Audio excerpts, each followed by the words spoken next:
Okay, let's just skip the usual intros today, all right? I want to speak directly to a feeling you probably know way too well. You know that heavy, kind of frustrating pit in your stomach when you look back at, well, a graveyard of unfulfilled ambitions? The businesses you swore you'd start, the languages you were absolutely going to learn, those creative projects you promised yourself you would finish this year.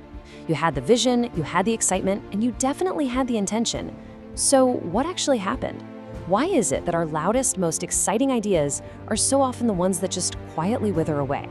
Well, let's dive into this explainer together and uncover the silent killer of our greatest ambitions. Seriously, take a second and think about your own track record here. How many times have you gotten super excited, started a project, told literally all your friends, your family, or your social media followers about it, only to just abandon the whole thing a few weeks or even days later? Look, as a mentor, I see this pattern constantly. It is incredibly common to look at that track record and feel like, there's something fundamentally wrong with your work ethic.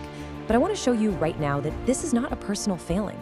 Actually, it's a deeply ingrained psychological trap. We call this the cycle of unfinished projects, and I bet it looks painfully familiar. It starts off brilliantly. You have a massive idea. Naturally, your first instinct is to tell everyone. So you share it, they clap, they hype you up, and boom, step 3. You feel this incredible rush of pride from their praise. But then, step 4 hits. The invisible trap. You finally sit down to do the actual hard work, and you realize you have completely lost the energy to do it. And so, step 5, the project is abandoned. I want to validate your struggle right now. This is a predictable biological pattern. It's not a flaw in your character.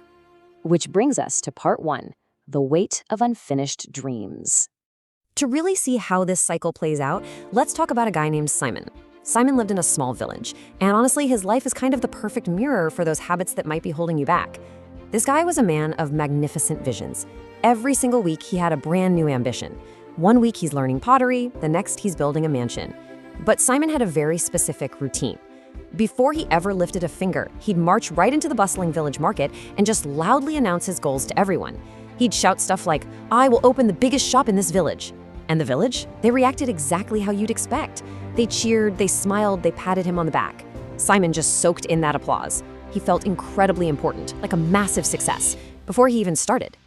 And this right here perfectly captures the core of the problem. On the night of the announcement, Simon is basically riding a massive dopamine wave. He sleeps like a baby, feeling super proud and important just from the words he said out loud, but then comes the morning after, when the sun actually comes up and it's time to touch the clay or cut the wood or do the grueling, totally unglamorous work. The energy is just gone, completely zeroed out. The temporary high of that public validation vanishes, leaving behind a devastating, immediate loss of motivation. Simon never opened the shop. He literally never even touched the clay. So let's look at part 2, the trap of early praise.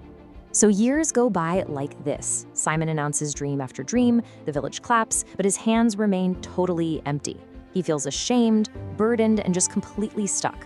That is, until one evening by the old village well, a quiet, wise elder sits down with him to diagnose what's really going on. Simon confesses everything, admitting he just told people his plans to feel that rush of pride. The elder listens and then breaks down the exact psychological trap Simon is caught in. We call it the illusion of completion. It goes like this. First, people's praise gives you immense pleasure. Second, and this is the real danger zone, your mind actually gets tricked and mistakes all that cheering for actual accomplishment, making your brain think the goal is already done. Third, because your brain thinks you've already won, your heart loses the fire to keep going.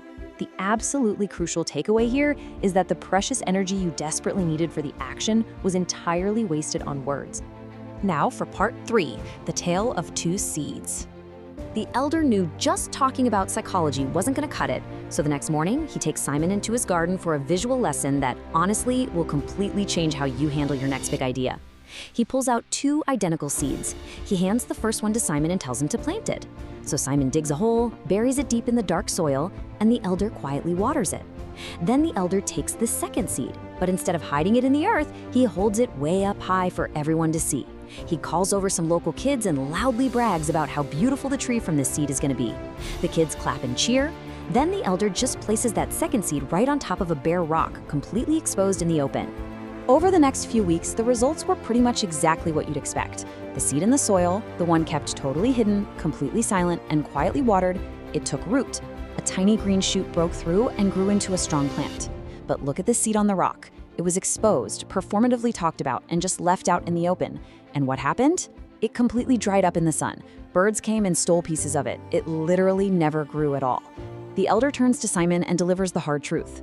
Your dreams are exactly like these seeds. They are incredibly fragile at the beginning. If you leave them out in the open for everyone to talk about, they dry up. They have to stay hidden under the dark earth of your own effort if they're ever going to take root.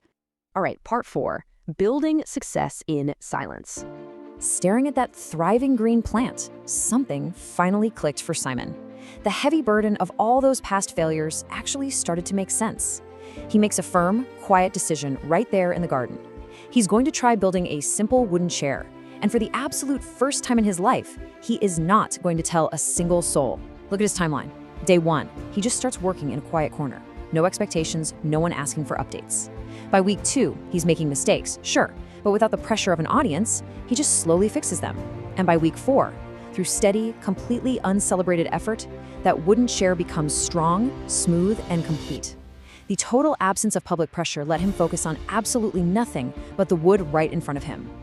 And you know what happened when Simon finally sat in that finished wooden chair? He felt an emotion he had never, ever actually felt before. Real pride. This is that quiet, profound satisfaction that only comes from actually doing the work. It's deeply anchored in reality. It is entirely different from that fleeting, empty pride he used to chase through cheap praise. He didn't need a single person to clap for him, because the chair holding his weight was literally all the proof he needed. From there, the rewards of just staying quiet started to snowball. One day, a neighbor just happens to notice the finished chair and is completely blown away. They ask when he made it, and Simon just quietly smiles. He was already moving on, because next he built a table in total silence, then a shelf, then a stool. Over the years, Simon transformed into a deeply respected, well-known craftsman in the village. And notice the massive shift here? The village respected him way more now than they ever did when he was just shouting in the market. His actions were finally speaking infinitely louder than his announcements ever could. This brings us to our final section, part 5. Protect your next big idea. So let's bring this all the way back to you and your life. We've seen the trap and we've seen the cure. As your mentor in this explainer, my absolute best advice on how to handle that very next great ambition that pops into your head is this. Keep your dreams close. Protect them. Let your work speak when it is ready. That is your ultimate takeaway today. The world really doesn't need to know what you are building. It only needs to see what you have built. So the next time you feel that burning, almost overwhelming urge to post about your new goal or text your friends about your brand new idea, I want you to pause. Just stay quiet. Let the seed of your idea grow in the dark, nutrient-rich soil of your own private effort. Do not let the cheap reactions of other people replace the hard, fulfilling work you actually need to do. Which leaves us with one final, incredibly important challenge that I want ringing in your ears today. Will you speak about your next dream, or will you actually build it? Because the choice between the empty applause of the market and the quiet, real pride of the craftsman is entirely up to you. Protect your seeds, do the hard work in the dark, and let your results make all the noise. Thanks so much for joining me for this explainer. Now get out there, go build something incredible, and don't tell a single soul until it's totally done.